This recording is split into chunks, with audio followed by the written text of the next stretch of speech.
From the CBS Bay Area studios, this is KPIX 5 News. Welcome back. It's just about 6:30. Good morning. I'm Devin Fehely. And I'm Melissa Kane. There's a traffic alert in Contra Costa County for people who ride BART trains or who drive on Highway 24. Ongoing work on BART tracks means that buses will be used to shuttle BART passengers between Orinda and Walnut Creek. Delays of 40 minutes or more can be expected through Monday. In addition, there will be lane closures on eastbound Highway 24 in Lafayette near Oak Hill Road. Those lane closures will run through 7 o'clock on Tuesday morning. Delays of up to 30 minutes can be expected in that area.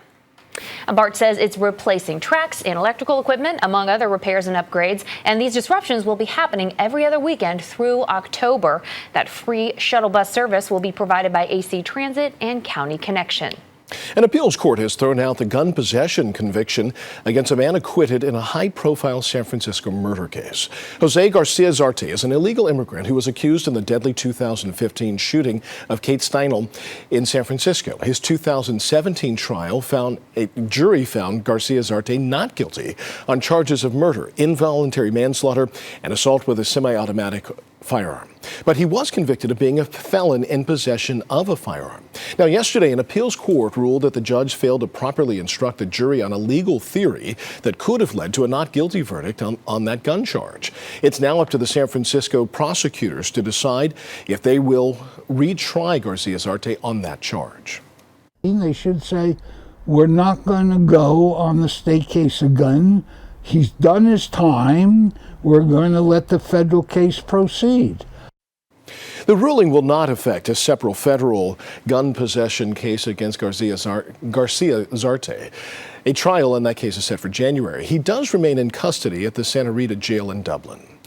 An SUV smashed into a home in Sonoma County last night with deadly results. It happened on Bodega Highway just west of Sebastopol. Authorities say the vehicle went right through a wall at a high speed, sending cinder blocks flying. Multiple spots on the house from the cinder blocks, went through the window, went through the front door, went over the house. The vehicle currently is resting on top of a hot tub into their backyard area. Authorities say that a tree apparently deflected the car, preventing even more damage to that building. The driver of the SUV was killed. One person who was in the back of the house was not injured.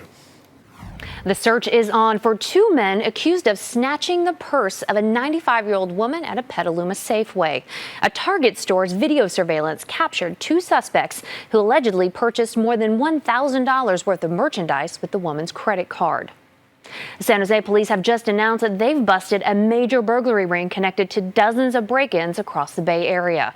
Police say the burglars mostly targeted businesses and schools.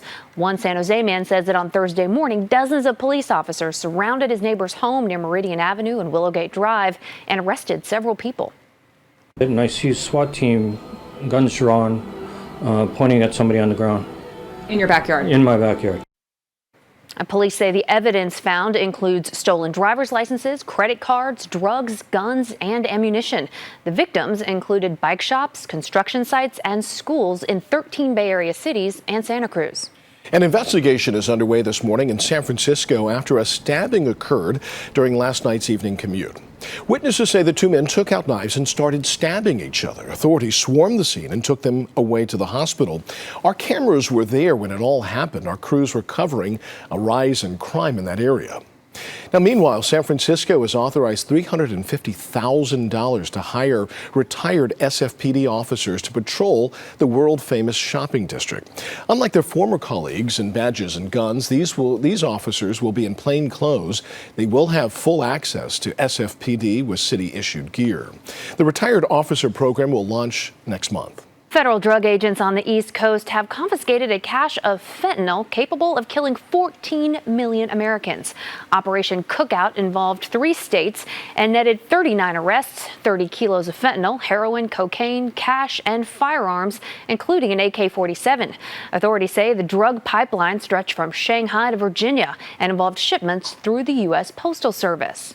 We're not talking about $500 and $600 deals. We're talking hundreds of thousands of dollars, $20,000 in the trunk of somebody's car in a gym bag, behind a local restaurant.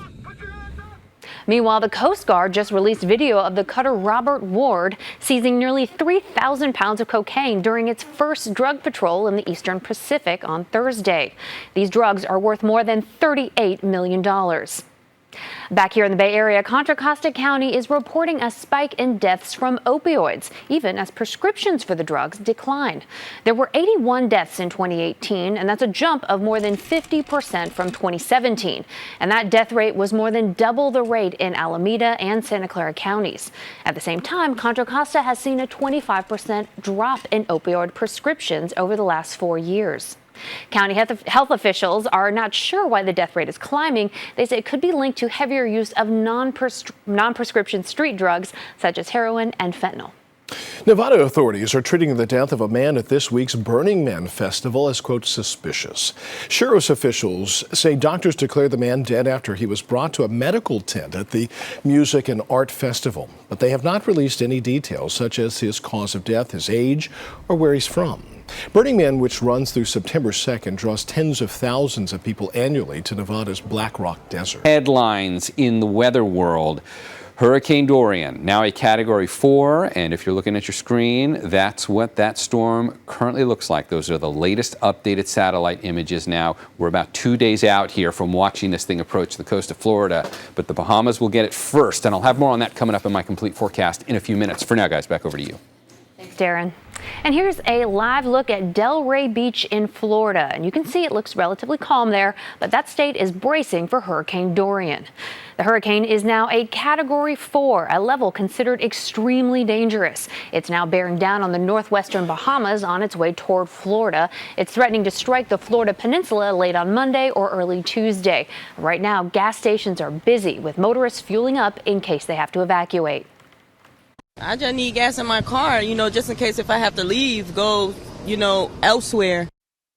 Thousands of places in Florida, including Walt Disney World and the President Donald Trump's Mar-a-Lago resort, are potentially in the crosshairs of the hurricane. FEMA's there. Tremendous work is going on. Many gas trucks are coming in. They're bringing gas from Louisiana and all over. And we don't know about evacuation. We're leaving it up locally right now. Sacramento High School are calling on school officials to change a new dress code, saying that the rules are unfair. West Campus' new dress code requires shirt necklines to be no lower than 2 inches below the collarbone. Shorts can also be no shorter than 3 inches above the knee. The changes have some thinking it discriminates against certain students. Now, school leaders say the rules follow the district's policies, but they are now working on a compromise for students. Health officials have a warning for anyone headed to the water this weekend. Some spots could be dangerous because warm weather has led to several toxic algae blooms. Danger and caution signs are already in place at several spots from Berkeley to Oakley, and no word yet on how long those advisories will last. With traffic deaths on the rise, San Francisco is transforming its busiest intersections. The city says it has installed 121 new signals at intersections near Market Street, and they plan to add 140 more by the end of the year. They've also added 76 new lights with longer yellow and red phases, and they have 90 more of those in the works. So far, 21 people have died in San Francisco traffic this year as the city struggles to meet its goal of bringing fatalities to 0. And BART is showing off its new platform signs, making their debut this Labor Day weekend. The new digital signs will now show details about canceled trains and whether the approaching train is a new one with 3 doors or an old one with just 2. Getting approval for Oakland's tallest building may turn out to be an even taller order. Well, the Planning Commission has given its okay for the 37-story tower on Broadway. Neighbors are mounting legal challenges. Tenants of a rent-controlled building next door say the city hasn't considered the environmental impact on their 100-year-old building. Several unions have also joined that fight. The developers, however, say the plan was designed with neighbors' interests at the top of their mind. We are getting some new numbers on how many people are leaving the Bay Area due to high housing costs. Census data shows that over 5 years, from 2013 to 2017, Alameda County had the most residents move out, 13,000 people. Santa Clara County lost 8,200 residents. San Francisco had the lowest number with 1,300 people leaving the region. Popular destinations for those leaving the Bay Area include Oregon, Texas, and Idaho. Two people have been arrested after they were caught on camera stealing puppies from a San Francisco animal shelter. In this security camera video, you can see three men snatching two husky pups and one pit bull from a family dog rescue. The shelter posted photos of those stolen dogs, and not long after, someone reposted them offering the huskies for sale. The people who stole these dogs probably did something fairly stupid in stealing them from a shelter that has a very wide base of support. Police are still looking for that 2-month-old pit bull and the third man seen in the video. The salmon population is bouncing back in Northern California. Some commercial salmon fishing boats are catching twice as many fish as they expected. Bodega Bay has been the hot spot, really. Well, there's fish at Half Moon at one time earlier, and there's fish down south earlier, and Monterey Bay. It's all been good. Folks in the industry believe that the recent heavy rain season filled California's rivers, so baby salmon could more easily find their way to the ocean. So soon, at a grocery store near you, the cost of higher quality salmon could be much less. A popular open space preserve in Santa Clara County is back open for hikers this holiday weekend. This comes after a string of mountain lion sightings shut down Rancho San Antonio Preserve for nearly a week. Park officials say the lions have now moved to less used areas. But if you happen to spot one, rangers want to know about it.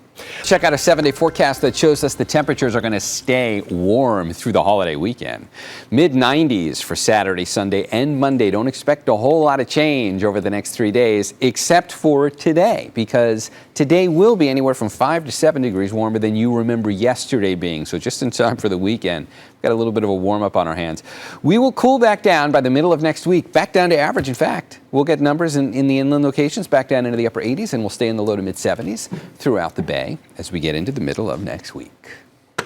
And you said the next 24 hours critical. We'll know exactly where it's going to be heading. Yes, and even now, early on Saturday morning, we've gotten close enough to that 48-hour window you and I were discussing earlier. We're starting to get a little more confident on this thing. It looks a little better for Florida. Fingers crossed it stays that way. Then we're going to watch for South Carolina by the middle of the week.